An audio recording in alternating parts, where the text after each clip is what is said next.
Hi everyone, Nubkeks here, and in today's video we're going to be taking a deep dive into Torghast. We're less than 3 weeks from release, so I want to break down all the crucial stuff that you need to know.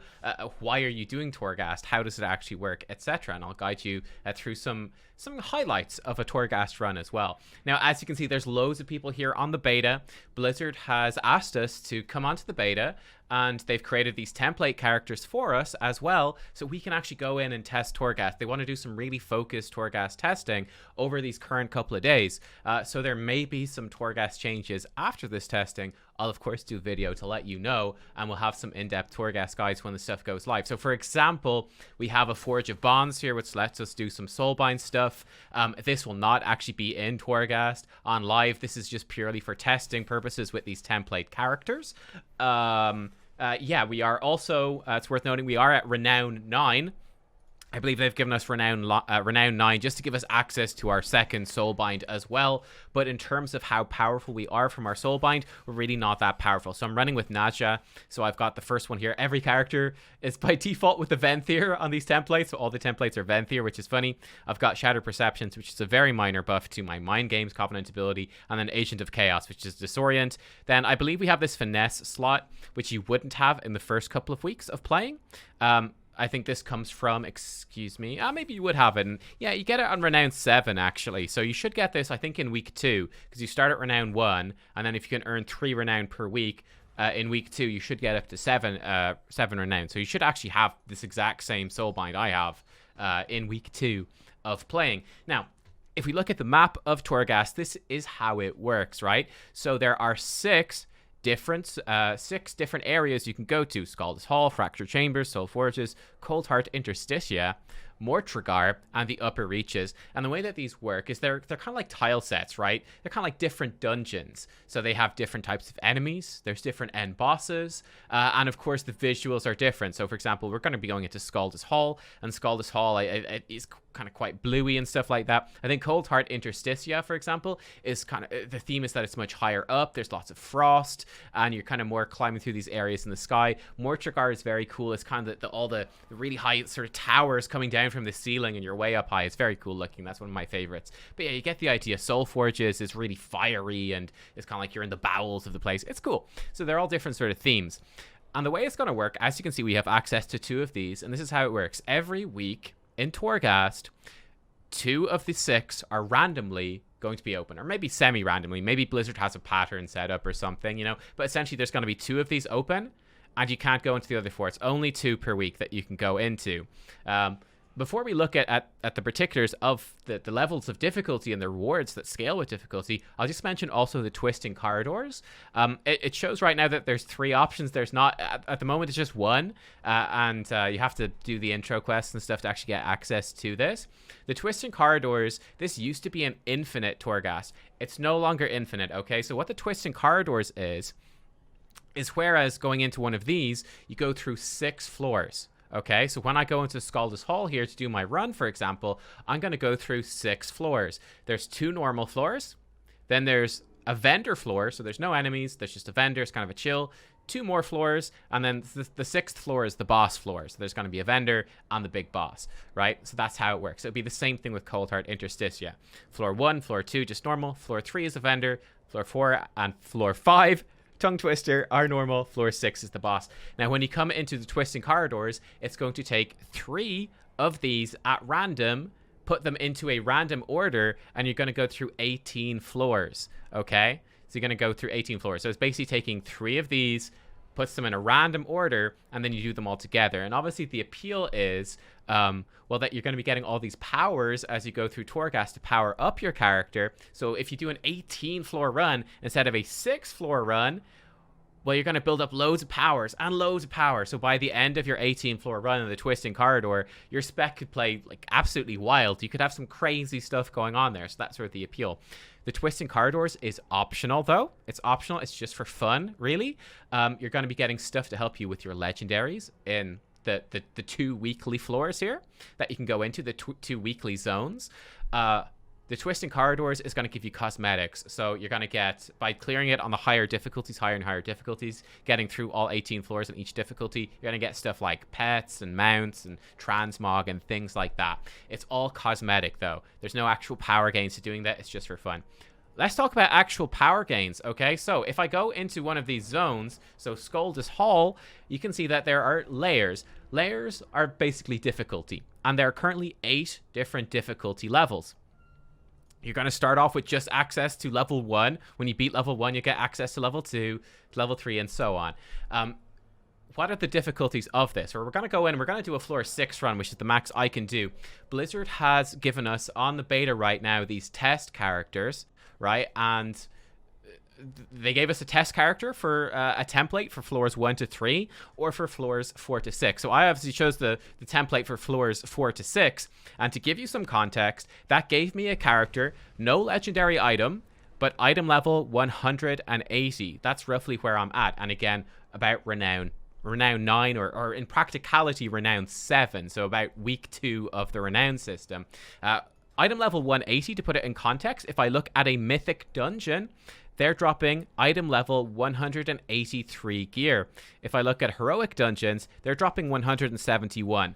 In other words, Blizzard is saying that for floors 4 to 6, about 180 item level gear, these are essentially characters that are pretty well geared from mythic dungeons. All right, they're pretty well geared from mythic dungeons, which means that it could be a challenge to actually get floors 4 to 6 done, perhaps. We're going to go in and actually test out the difficulty right now, but it could be a challenge for you in week 1, where you only have one go at each mythic dungeon. You might be lower item level than this, and you're not going to have a legendary item week 1. Now, week 2, even if you're not item level 180, with a legendary item powering you up, you could be able to make one week 2 potentially. You could potentially do a bit better. But let's actually break that down. Let's actually see how we're doing in terms of getting legendary items. How do you get those? Well, to get legendary items, you're going to need to collect Soul Ash. And this is, as you can see, this is the reward that you get for beating these layers of Torghast. And this is the reason to go in and do each of these zones every single week. You want to do your 2 Torghast runs, these 2 6-floor runs, every single week in Torghast to get as much Soul Ash as possible. Now, the way it works is that, if you do floor 1, I'm going to get 120 Soul Ash, okay? Floor 2 is going to give me an additional 100. So it's giving me the 120 from floor 1 plus 100 extra from floor 2. If I do floor 1 first and get the 120, you'll see the reward here would change to be only plus 100. Okay, so essentially think of these rewards as your maximum cap, right? So for example, 485 for floor 6. If I do floor 6, I get 485. I would get 0 Soul Ash from going back and doing any of these lower ones. Equally so, if you're going, well, I want 485, can I just do floor 1, 5 times in a row and get that? No, you can't. You'll get 120 Soul Ash the first time you do floor 1, and then you wouldn't get anything else from doing floor 1 again that week in that zone. Okay, so I have a table for you here, and let me actually show you this. This is actually, I'm going to come back to this in a second because there's a problem here. But if I zoom in and we make this full screen and I zoom in, this is your this is the cost of Soul Ash per legendary item. So to make a rank 1 legendary item, you're going to need 1,250 Soul Ash. To make a rank 2, 2,000, 3, 4, and so on. Now, what you can do, you can make a rank 1, right? As soon as you get that much Soul Ash, you can make your rank 1, and then when you build up enough to get 2,000 Soul Ash, you could then upgrade your rank 1 for 750 up to rank 2, okay? Or equally, you could upgrade your rank 1 straight up to rank 3, right? For whatever the difference is, like 2,000 minus 50, 1,950, okay? You can do that, right? You can upgrade your legendary item. So it's not like, you make a rank 2, and then if you want the rank 4, you'd have to start from scratch. No, you can upgrade them. So that's really nice. If we go into how much we're going to earn per week, this is where it's interesting. So Wowhead actually had info. Wowhead had data mined, or they had figured that you could get 600 per week from each Torghast wing. In other words, by doing your two zones, your two wings, you get 1,200. Now, when I actually went in, and I'm looking at this here on the beta right now, I don't know if they've changed it. This was 5 days ago. I think they either changed it or WoW had maybe made a mistake, because what I found out was actually this. The error here, it looks like, is that Wowhead thought you get 150 Soul Ash from Layer 1. If I go in and look, this is actually incorrect. At Layer 1, I'm getting 120. Okay, so 120 instead of 150. Now, it is correct from then on, so I get 100 more from doing Layer 2. That's correct. If I go from 220, 305, yep, that's an extra 85 for 3. So the rest of these numbers are correct, but you're starting off lower. So this is what I have actually here then. This is how much Soul Ash you're going to get per week. And I actually gave you a few different options, right? So if I just do 2 Layer 4 runs each week, okay, I can get 750 Soul Ash per week. Okay, Layer 4, 375 times 2, because there's 2 wings, 750 per week.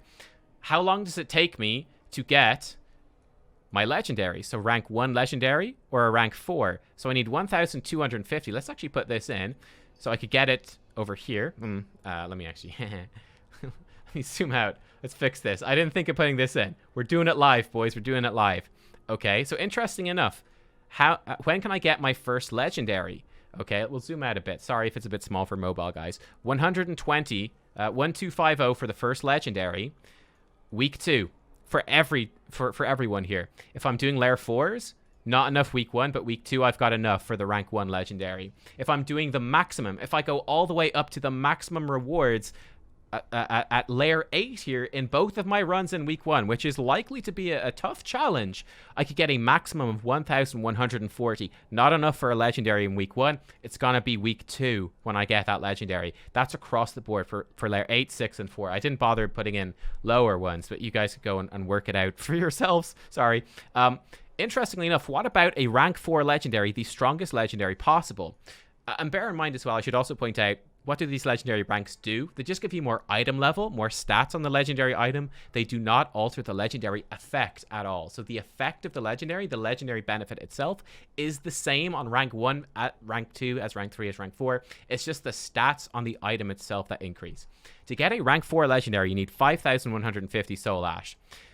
Doing Layer 8, the maximum, every week you would get on week 5, 5,700, you're actually overreaching. You're getting more than you need. So you'd have plenty to make a rank 4 legendary by week 5. If you're doing Layer 6s, every week, on week 5, you would be short. You'd have only 4,850, not enough. You'd have to wait until week 6 to get your rank 4 legendary. If you're only doing Layer 4, you can see it's going to be week 7, you'll only barely have enough. Now, interestingly enough then, I mean, doing Layer 8, the maximum, is not that much faster than Layer 6. And I actually did a little bit of maths here for you guys. Okay, a little bit of maths here for you guys. I wanted to sit down and figure out, okay, well, how little can I get away with doing, really? So let's say I want to do just those Layer 6s. How much more do I need to do to get to just barely scrape into a legendary week 5? So at Layer 6, you need 5,150 for the rank 4 legendary. You're going to have 4,850 from doing 5 weeks of 2 Layer 6s per week. You're only going to be 300 Soul Ash behind. You're going to get 45 more Soul Ash if you do a Layer 7. If you do a Layer 8, you're going to get 40 more. In other words, you know, doing a Layer 8 versus doing a Layer 6, you'd get 85 more Soul Ash. If you did 4 Layer 8 runs, you get 340. That's the perfect amount. In fact, you're going to be 40 over.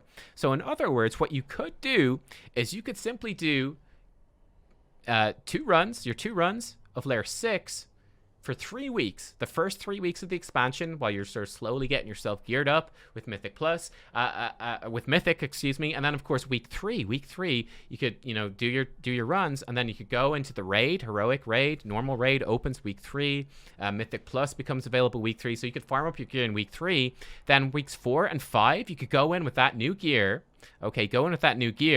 and then do Layer 8 runs for weeks 4 and week 5. And then on that week 5, you would actually catch up the 300 that you're behind, and you would be able to get a max rank legendary on week 5, the exact same as somebody that had been doing the maximum level of Torghast. So it's a much easier path to simply do Layer 6 for the first 3 weeks, get your 2,900, and then, you know, week 4 and week 5, up it to Layer 8 with that more extra gear you have, up it to Layer 8, and earn the max rewards, and then you would have enough, just barely, for your rank 4 legendary on week 5. Now, as you can see, on week 2, you would actually be a bit behind. You would not have enough for a rank 2 legendary, which a max rank player would if you're doing layer 8 for both runs on the first 2 weeks. You could actually just go straight and craft a rank 2, right? You could straight up craft a rank 2 here. In fact, let's color that in. Let's go for rank 2. This could be a rank 2 for you. It's going to be rank 2 for you over here. So, again, not too hard, though. You could do, if you did 1 layer 8 run or you did 2 layer 7 runs instead in week 2, you'd have enough there. They would be rank 2 would be over here. It's when you're going to get it again for the layer 4 guys. Okay, so that just gives you a rough idea. Obviously, the more soul ash you get as well, you can start making other legendaries too. But that should give you a rough idea for what you can do, which is hopefully helpful. So yeah, that is how it works. We're going to dive in. I'm going to do a floor 6 run here. Sorry, excuse me, a layer 6 run. Difficulty level 6, as it were. We're going to see how hard it is with no legendary.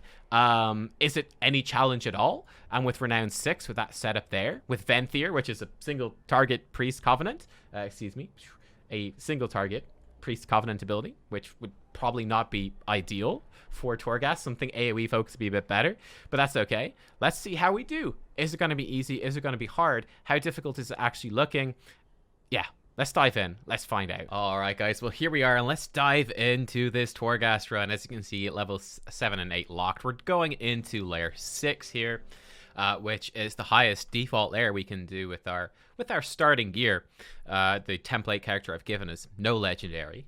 We're item level 180, which is just under what you'd have from a full set of mythic dungeon gear. And oh yeah, I start off a timer here at the start of this run, just so we could see, roughly speaking, how long it would take. Just going first time through this, not quite knowing what we're doing. This is the talent build we have. New Shadow Crash, of course, in there. Our first power here, we're going to go with Death Harvester, where doing a killing blow with Shadow or Death will actually permanently increase the damage of Shadow or Death by 5%. You're going to be able to track that up in my buffs to get an idea for how much damage that was doing. Now, funny enough here, I remember going into this first pull here, this first elite, kind of expecting this to be super easy, and actually having my health chunked down pretty hard. You can see I'm not doing the perfect rotation or anything. I was kind of taken by surprise and got a little bit spooked. We went for the Shadow or Death, but that actually reflected damage onto us, and yeah, we took a whole bunch of damage there. So I was definitely a little bit shocked coming in here to the first fight in Torghast. I'd done a bit of Torghast before on the lower layers and found it extremely easy and not that interesting, to be perfectly honest. So I was kind of pleasantly surprised to actually find that first fight a little bit tough. So I was kind of thinking, okay, gotta focus up and do my rotation properly, play things right. Otherwise, we could find ourselves potentially in trouble. Not sure how much the difficulty would scale up over the course of the run. That's what I was not sure about, but I thought it'd be okay. So we've got a few things happening here already. Those little ghosts that you find, they give you a buff when you free them. You can find some stuck in the floor. You can walk over them. Some of them are in cages. Some of them are chained up. When you let those little ghosts free, they give you a permanent buff that increases your primary stat. I think it's 1% intellect for me as a priest per ghost we set free. Doesn't sound like much, but that does add up over the course of your run. And yeah, just bear in mind how powerful primary stats are in Shadowlands. They're much more powerful than they were in BFA. It's just a thing of the level squish. At this point, this also took me by surprise here. So I was walking in, I thought, oh gosh, I've run into some stealthed enemies. So I was thinking, oh boy, because I'd realized that right in the middle of this platform, as you can see, we have 2 elites right there. And I was thinking, my goodness, these 2 elites look even stronger than that first elite. And that first elite did quite a bit of damage to me. I'm nervous here. And there's now enemies in stealth. In fact, they're not in stealth. This is a result of one of the debuffs I have. It's that little eye debuff with 4 stacks you can see right now. I figured this out on a later floor, and I mouse over it and you'll see it there.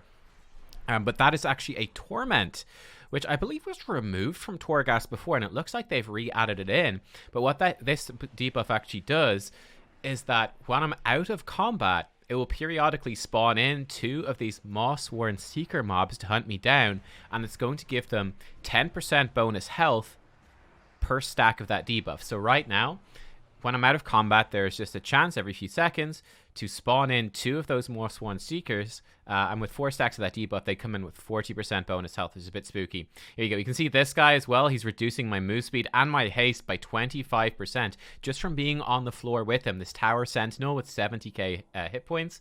Very dangerous elite, and again, you can see he's right beside another elite, which is very spooky. But yeah, that is part of why we struggled a bit on that first elite on this floor. We had that penalty to our move speed and haste, and I believe it gets worse the closer you get to the Tower Sentinel, which is why my spec is perhaps playing a little bit slowly right now. This mob here is going to be quite dangerous with the Cursed Strength. I'm going to actually stun him with Psychic Horror right after he finishes that cast. Actually deciding to save that. That Massive Strike, that big cast he's doing, because he's got quite a cast time. I think they made that a little bit slower than it used to be. But if he buffs himself up with a Cursed Strength, and then he hits you with that Massive Strike, you're actually in severe danger of dying. It's actually quite dangerous, quite risky, so that's definitely something to watch out for. But yeah, as we're going through. So that first... I want to talk a little bit more here about that first anima power I picked up as we're clearing through this room, preparing to fight these guys. The first anima power I picked up, stacking up the damage of Shadow Word Death. Quite powerful with the talent build I have. I have Death and Madness, a talent at level 15, which fully resets the cooldown of Shadow Word Death if I kill a target with it. You can see here we're going into this pull. I'm going to interrupt that thought.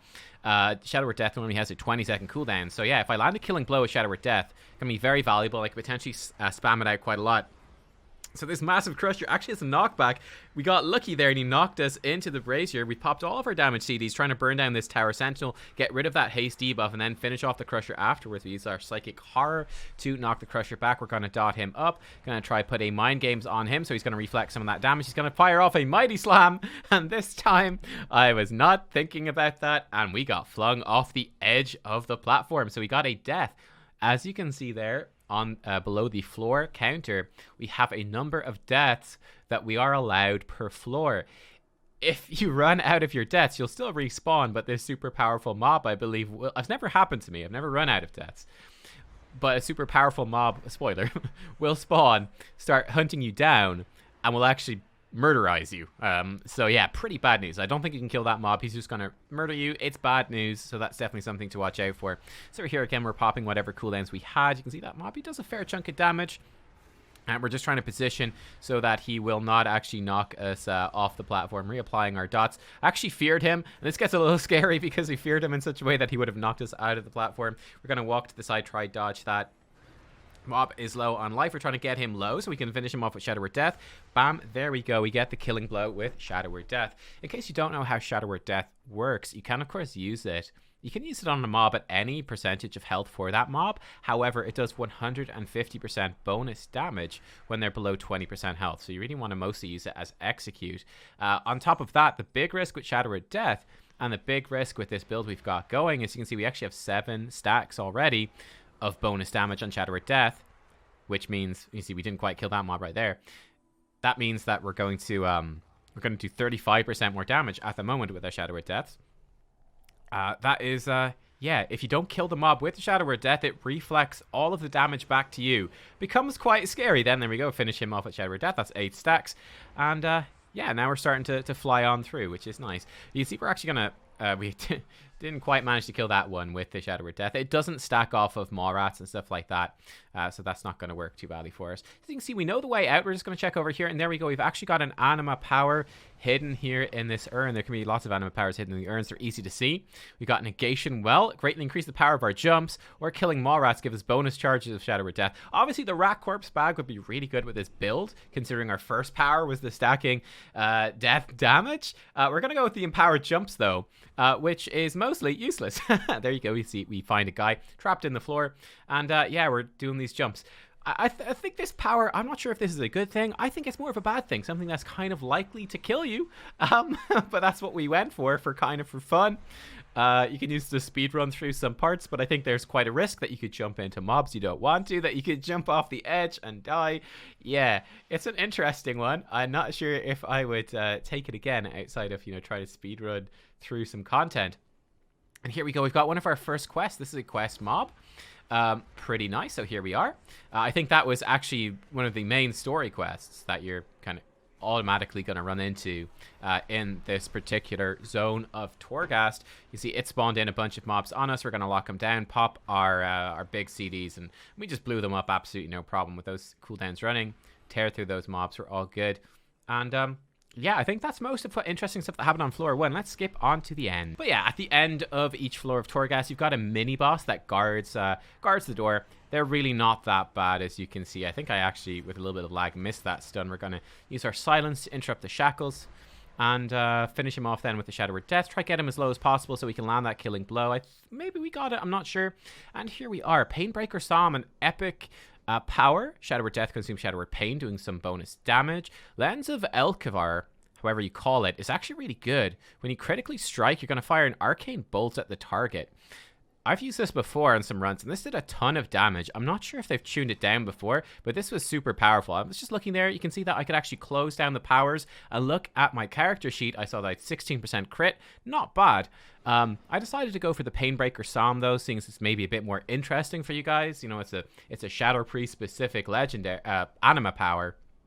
It is also, incidentally, one of our legendaries. And here we go. This is where I realized this torment thing. The Eye of Scaldus. We have 5 stacks of it now, which mean that, yeah, we're going to be spawning in these Seekers with 50% bonus health now. See, there's little traps here in this area too. A little bit spooky. But, yeah, kind of cool, right? So here we are. We're into floor 2. And we're just going to be blasting on through, freeing the dudes as we go, looting the mobs for some Phantasma. We're building up that currency, by the way. What is Phantasma for? That is for floor 3 and floor 6. There's a vendor on each of those floors. So that's what that's all about. We got a couple of different options in terms of directions to go here. I decided to go this way and get chopped almost in half by a giant scythe swinging through. One interesting thing which they have updated, when I did Torghast before, the map did not work. However, the map now does work. And in fact, your map, when you open up your map screen, will start off empty, but for every new room you discover, it will show the way. So I'm trying to bait this scythe here to swing through. It doesn't want to, so I'm just going to walk past. Maybe it only triggered the once. We've got spikes coming out of the floor. We're going to walk over those right into another scythe because we're idiots. Whoa, the first scythe has returned. Almost finishes me off. We got a debuff. We very almost died there. That would have been another death. That would have left us with 3 deaths remaining only, but we got, let's be honest, a little bit lucky. Gonna bait the scythe this time. There we go, bait it properly. I do have a nasty debuff from standing on those spikes though. So again, on a higher difficulty, I'm gonna come back and do a layer 7 and layer 8 run on stream. I suspect on layer 8 that may have just straight up killed us for being bad. But yeah, gonna clear through this room and we'll see where we end. All right, we got another power here. We're gonna go with Earworm, where Mind Games, that's my Covenant ability, has there's just a chance to trigger that debuff whenever a mob strikes me, a 3% chance. I thought that'd be kind of fun. So you guys can maybe notice if it goes on. This is an event you can run into. It's a chest. You have to figure out which rune is correct to open up the different locks, and different runes will, you know, sometimes clicking one rune will change multiple runes, so that sort of thing. We got attacked by our torment here, these Seekers. I believe there's probably going to be a number of different torments, so it could be random. But yeah, as you can see, here we go. We're trying to figure this out. I think we're almost there. And there you go. The chest. Bam, the chains are removed, and it spawns in a power. Protective Phantasma gives you a shield whenever you gather Phantasma. I'm going to go with the Wailing Visage, though. Psychic Scream is going to last longer. I know for a fact that there are some powers, for example, for the Shadow Priest or for priests in general, where Psychic Scream can withstand more damage before breaking, so we could potentially build a nicer to crowd control-y type build. Going to take damage from some of those spikes running over them, and yeah, we're just making our way through this next trap room. Coming up to the end of the trap room there, look at this. What a pro, slipping through. Never made a mistake, not even once on these. There's actually a rare boss here. The Dusky Tremor Beast. You can see he's got a lot of health, more than twice as much as the normal mini-boss at the end of this. He's doing an ability called Thrash. I'm going to stun him to stop that. Didn't seem to be doing too much, but just being careful. Popping, you know, our damage cooldowns here, trying to burn him down. We've popped Power Infusion, we've popped Void Form, we popped it all, finish him off then with the Shadow Word Death. You can see that's actually hitting for 21,000 damage right now. We're going to grab the Tremor Beast Heart, which I have to assume, well, only drops from the Tremor Beast, right? But it's going to heal us. It's going to heal us periodically during combat. Fantastic, or just every few seconds. And also give us a massive chunk of primary stat as well. So a really powerful anima power that is a reward for taking on this mini-boss. In this case, as you can see, the mini-boss, this optional rare spawn boss, he was right beside the end of the dungeon. I guess in other situations, though, he could be, yeah, he could be in other places. Right here at this point, I was wondering, will I bother checking out some of these other areas? And I kind of figured, you know what? I'm getting pretty confident. I just destroyed that mini-boss. I'm getting quite confident that I can just power on through. I was a little bit concerned as well about our torment, that it could get dangerous. I wasn't sure how quickly the torment could stack up. Did it stack up if I'm out of combat? I wasn't sure. So I said we'll just power on through. Got a really powerful anima power right there, where we're going to get primary stat for each word spell that we cast. So power word shield, power word fortitude, shadow word pain, the horrific dictionary. You can see I get 4 stacks shadow word death, 4 stacks of this on shadow, which is going to give me 20% primary stat. So we're getting pretty strong. We've got 6 of these souls we freed. Are actually going to free a bunch more on floor 3, which is a special floor, the vendor floor. No enemies here. We've got, yeah, we got 20% then from our horrific dictionary. We've got 15% from the Tremor Beast Heart. So we're starting to build up a lot of primary stat. Our spells and our heals are starting to get a lot more powerful. So lots of these guys we can free here, which is nice. Give some of those buffs. Oh, look at this. The jump anima power absolutely coming in clutch. We could not have cleared this floor without it. Again, a bunch of options. We're going to go with the cruelty sensor, doing 25% more damage to creatures that are feared, horrified, stunned, or dazed. I do have a stun, obviously talented into, and I already have 1 power, which is going to increase the duration of my fear, my psychic scream. As you can see here, this is the vendor, Broker Vacan. He's going to show up on every floor 3 of your 6th floor runs, and also on floor 6 as well, the boss floor. And he's going to sell a random assortment of anima powers. At the top, you can see he also sells these anima cells. You can get plundered anima cells for 150, for 150 phantasma, and this is going to create a random power on the floor. The fun thing about that is that if you play Torghast in a group, one of you can buy one of those, and then both of you can use the anima thing that it spawns to get a power. So you both get a power out of it. So those are really worthwhile in a group. I don't think they're that worthwhile as a single player, though. I think you're generally speaking better off just buying a power directly. They're a little bit cheaper. You know, you might spawn something great from the random, from the plundered anima orb or whatever, but it might not be that good. The broker also is another option, as you saw, for a power, one of those cells that costs 250. And what that does is you can use it to turn an enemy into an anima power, which is again pretty cool. It's quite expensive, but you can use that to yeah, just again, generate another power for your whole party. Funny enough, you can also use it on the vendor themselves, so you can kill the vendor with the plundered cell that you buy off them. But if you do that, they're just going to turn into an anima power that basically gives you a bunch of phantasma. So again, it's not worth doing as a single player, but perhaps in a group, you could have your final player do that to just get a bit of extra anima phantasma out, which is kind of funny. Nice, we're getting Wailing Visage. We're starting to get some nice duration on Psychic Scream. That's pretty good with that 25% bonus damage you're going to do to feared targets. As you can see, getting a lot more confident here as we're moving into floor 4. 21 stacks on that Shadow Word Death thing. And we're just going to start blasting through some of these rooms. So let's go. Pulling the Molten Fury, then the mini-boss for this room. And you can see how much more damage we're doing at this point. You could compare the DPS meter to the DPS meter at the start of the run. But yeah, we should be absolutely just shredding through this guy. He should be in kill range now. Shadow Word Death, 16k damage from that Shadow Word Death. Not a crit, but good damage. And we, yeah, get rid of him. This was interesting. There was a thing called a grapple point here. I have no idea what that does. You can see the error message pop up said, requires coil of rope. I'm going to jump over here where we've got another quest mob, by the way. So yeah, I don't know how to get a coil of rope or what that does, but it seems cool. But Meatball is actually here, believe it or not. Meatball, who we've encountered before in Warlords of Draenor? I'm pretty sure Warlords of Draenor, he was a follower you could have for your garrison.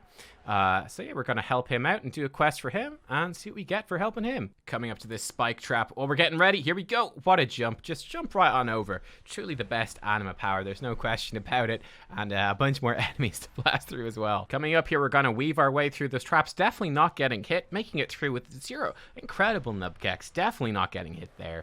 Truly an epic gamer, finishing off these mobs with their Shadow Word Death up to 37 stacks now, which is pretty insane. And we're going to fight Meatball's Tormentor. I actually also picked up, which I thought was a good synergy with this build. You can see how much damage we do. Just bye-bye. Meatball happy.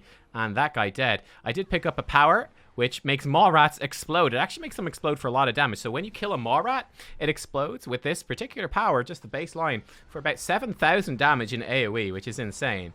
Sorry, I actually missed picking up that power. Gonna interrupt this guy. Bye-bye, he's dead. Nice knowing you, friend.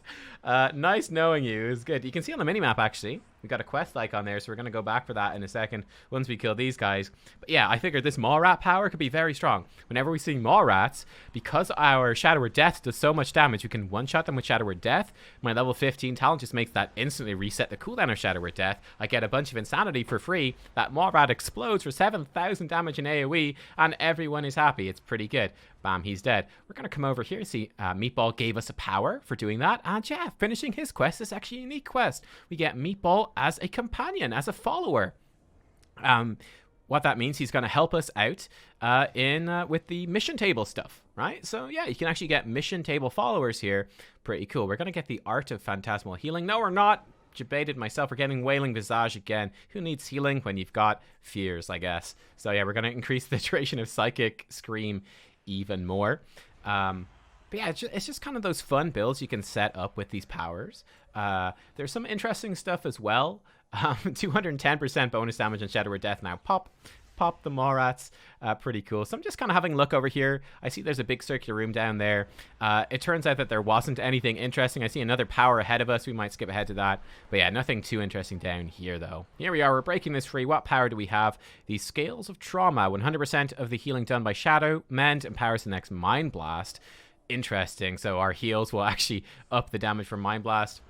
Nice Shadow pre-specific thing. Like I said, nothing interesting down in this area, so we'll just skip ahead to the next floor. Coming into floor 5, and as you can see at this point, we're doing a lot of damage. We're almost at the point where I'm just, you know, straight up one-shotting guys with Shadow Word Death. It's a little scary. Again, remember, Shadow Word Death, if you do not kill the target, reflects 100% of the damage back to the priest. So I was definitely a little bit scared about that in some circumstances.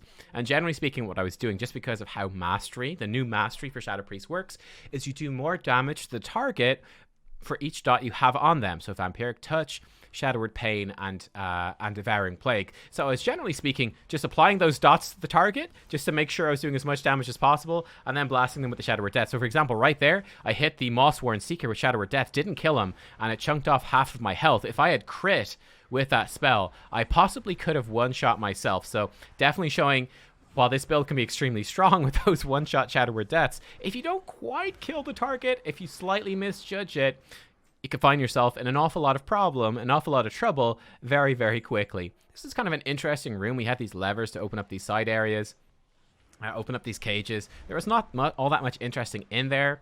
But yeah, I mean, it's just kind of an interesting room. Potentially you could find some stuff in there which might be worthwhile. And we're also escorting this Venthyr dude to do his quest and get another power out of him as well. Alright, so over in this area, we found this on the ground, actually. You can just see it there in the bottom. This little amulet, that's what this guy was looking for. And we get the Silis of Denathrius, I don't know what that is.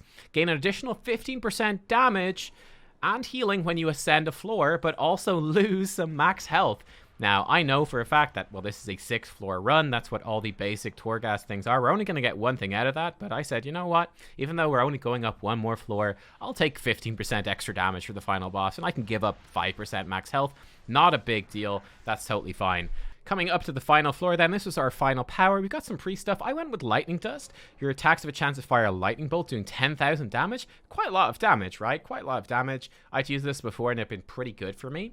So I said, you know what? I'd grab that for this final boss. It's a good single target power and we're going into a single target fight.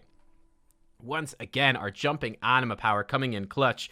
The stairs try to stop us, but they can't stop us for long. We have the final vendor. You always have this vendor before the final boss of your run, so you can pick up some powers. So I'm just trying to figure out how to actually spend this stuff. We're going to be ending up grabbing most of these things here. Extra duration on Shadow Word Pain, not really standing out to me. I'll take some max HP.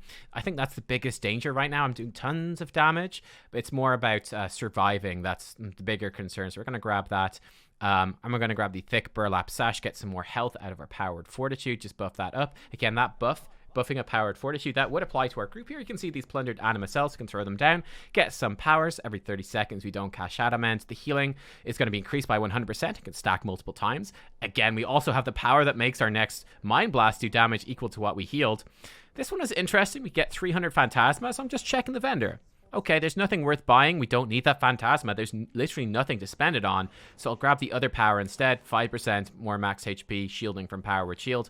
Not amazing, because we don't have that much max health. But again, you could potentially make some sort of tank build with Priest here. Building into powered fortitude and power with shield and really do like a lot of damage with that shield, etc. Could be interesting. Into the final boss. I'm going to be lazy. We actually get hit. That took off a chunk of our health. A little bit scary. Definitely something to watch out for. Going into our damage CDs now. I kicked his Rats ability. Might have actually been good if he summoned in Maw Rats. Our Maw Rats, when they explode, do a lot of damage. And bam, we blast him. And he dies. We get our 485 Soul Ash for clearing out floor 6. Again, check earlier in the video to figure out how that works. You can see we did 38k DPS right there, which is a ton. I think most of that was coming from Shadow or Death at the end. I'll show you the damage meter in a second here. But yeah, that was our run. It took us 34 minutes, taking our time, going through, figuring things out. I'd say you could cut that down easily to 30. And then, yeah, Shadow or Death, 40% the damage. It hit for 247,000. Gotta love it. But yeah, that was a run of Torghast. There you go, guys. As you saw, I would say that going into layer 6, difficulty 6 out of 8, with the particular gear we had, that 180 item level gear, no legendary. So something that's roughly achievable or close to achievable in week 1. I think there was a couple of slightly dodgy points as we were going through, as we got hit by a couple of abilities that took me a bit by surprise. We had the one death, but for the most part, I think it was relatively easy actually to get through. It was an interesting challenge. It was actually fun. It was harder than Torghast was when I played it before on the beta, but it was certainly very doable. Like I said, I'm going to come back on stream. Let me know how you like this video. Did you like the sort of commentary I did through Torghast? Was that helpful? Because I'm going to try go up and do a layer 8 run with the exact same gear, the exact same setup, see what sort of powers we get on that run, see what sort of stuff we run into, and just see how doable a layer 8 run will be, get an idea for it. So we can prepare well for week 1 of the Shadowlands expansion. Layer 6, absolutely doable. Absolutely doable week 1. Like we said at the start of the video, you could, in theory, just do a bunch of layer 6 runs for the first 3 weeks, then just move up to layer 8 for weeks 4 and 5, and you would have enough to make your rank 4 legendary at the same time as someone that was doing the layer 8 from the start. Looking good, though, I think. Let me know what you think of Torghast. I'll be back with more runs, as I said, but yeah, for me, impressions were actually good. I think they've improved it. I thought it played pretty well. I liked the mini bosses. I liked the Torment thing. Actually, the Torment I thought was interesting. It spiced up the run. But yeah, I will be back for more. Thank you for watching. Bye-bye.